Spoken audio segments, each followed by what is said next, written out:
Hi guys. So some of the smartest people that I've ever met lose arguments all the time.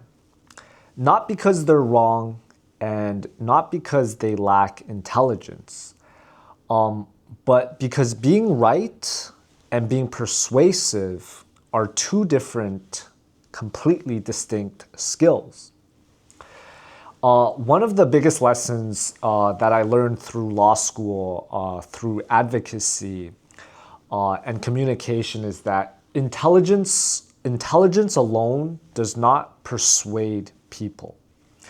And in many cases, smart people lose arguments for predictable reasons. So in this video, I'm going to go through 5 reasons why sometimes smart people actually lose arguments. So reason number 1, they answer the wrong question. One of the biggest mistakes I see is people answering questions that they wish they were asked. And I'm talking about, all types of professions, right? Business people, entrepreneurs, lawyers, you name it. So here the thing is that instead of answering the question that was actually asked, they'll try to answer it the way that they had prepared. And in law, I think they refer to this as being pigeonholed. But anyway, so I would see this repeatedly in law school during oral arguments / mooting, right? In the PRs, a PR is called a practice round. So, students make legal arguments, right? So here the judge might ask one question, right? And then the speaker, the lawyer, will give a completely different answer. And the answer might seem brilliant, right? Seems sophisticated, it's been prepped, went through the AI 2-3 different times. But it failed to address the concern. And this same scenario happens in real life outside of law school as well. It happens in meetings, at work, in negotiations, interviews. And so the smartest, best sounding answer is useless if it answers the wrong question. And the first step to persuasion is understanding the concern. Moving on to reason number 2, they confuse complexity with intelligence. So this one surprised me a little bit. And some of the best advocates I've seen in law school weren't the most complicated. They were just the most clearest. And smart people, they know a lot, right? They can retain information at such a complex level. But the problem is that they try to communicate everything that they know. And this overwhelms people with information, and it overloads people with too much detail. And when you're overwhelming people with information and detail, the main point gets blurred and gets lost, right? And so one lesson I learned was complexity will maybe impress people, but clarity is what persuades people. So the goal is not to sound smart. The goal is to be understood.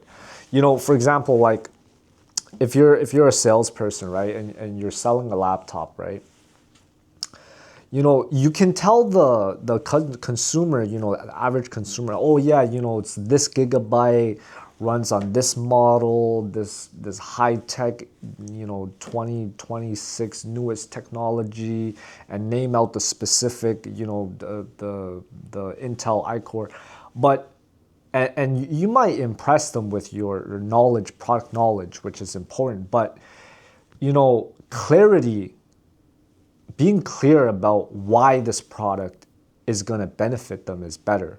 Well, you know, this laptop has this Intel core and operates much faster than the previous last year's model, and therefore, you know, when you're running meetings, you can use this to run different tabs and different programs on the laptop without it, you know, slowing down your laptop, right? Being clear about the benefits about what you're trying to communicate. So reason number 3, they listen to respond, not to understand. So, right, so many people will enter an argument already preparing their response, right? They're not listening. They're just waiting for their turn to fire back, right? They're waiting to prove the other person wrong. But you know, being persuasive starts before you speak, and it starts with understanding the other side. If you don't understand the other side's concern, how are you going to address those concerns? And if you can't address it, then how can you persuade them, right? The best communicators I've seen spend more time listening than talking. First, we understand what they're concerned about, and then you think and come up with an idea to mitigate or help with those concerns. And that's what persuasion and negotiation really is. Okay, so reason number 4, they become too attached to being right. And this one's really dangerous because, you know, sometimes people become emotionally attached to their position. And, you know, once that happens, the goal changes, and the goal is no longer understanding. The goal becomes purely winning. And, you know, sometimes the arguments are not won by being stubborn. They're won by understanding incentives, concerns, and different perspectives. And sometimes the best move is to adjust your position, is to adjust position when, you know, new information that you didn't know appears, or, you know, you understand a concern of the other party, right? You know, arguing with brute force, you know, could be detrimental to your overall position. So number 5, they assume facts speak for themselves. Look, facts matter, evidence matters, logic matters, we get this. But facts don't automatically persuade people. These facts need to be communicated, they need to be organized and explained properly. And they should connect with your audience's concern. One of the biggest communication mistakes is assuming if I'm right, people will automatically agree. So now I got to prove to people that I'm right. But that's not how persuasion works. Information is not persuasion. That's an important distinction. Look, you know, persuasion is using facts to help you, right? So let's say you're a teenager and you want your parents to buy you, you know, a pair of Nikes, right? You saw a pair of Nikes, or you saw a really cool, you know, sweater. It's the latest trend, you know, some hype beast thing, whatever. And you say, look, like, you just go to your parents and you might say something like, hey man, look man, I saw a pair of Nikes, you know, my part-time job paycheck's coming in next week, but, you know, maybe you can get this shoe for me, right?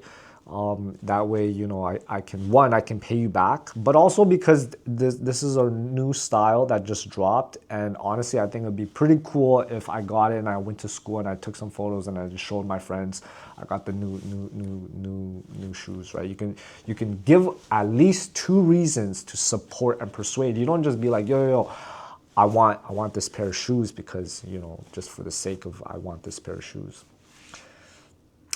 So in conclusion, why do smart people lose arguments, right?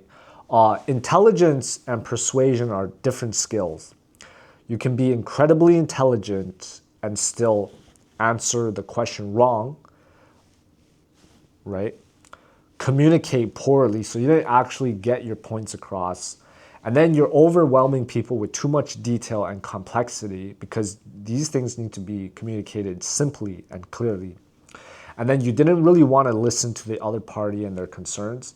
And then you assume facts speak for themselves. So the people who persuade effectively are often not the people who know the most. They're just people who communicate very clearly and give a reasoned argument. They give reasoned points. Hey, I need this to be done because I think it's important because, you know, I have this reason here. I need it done before next week because next week I'm going to be busy with other stuff. So I would prefer it to be done now. And then also I've, you know, have some people that can help you out to finish this week, right? You have to give and you take at the same time. So whether you're a lawyer, founder, business owner, entrepreneur, student, or leader, this is a skill that's highly worth developing and is very undervalued. So thank you for watching. Make sure to check the links below for any extras, and I will see you on the next video. Thank you.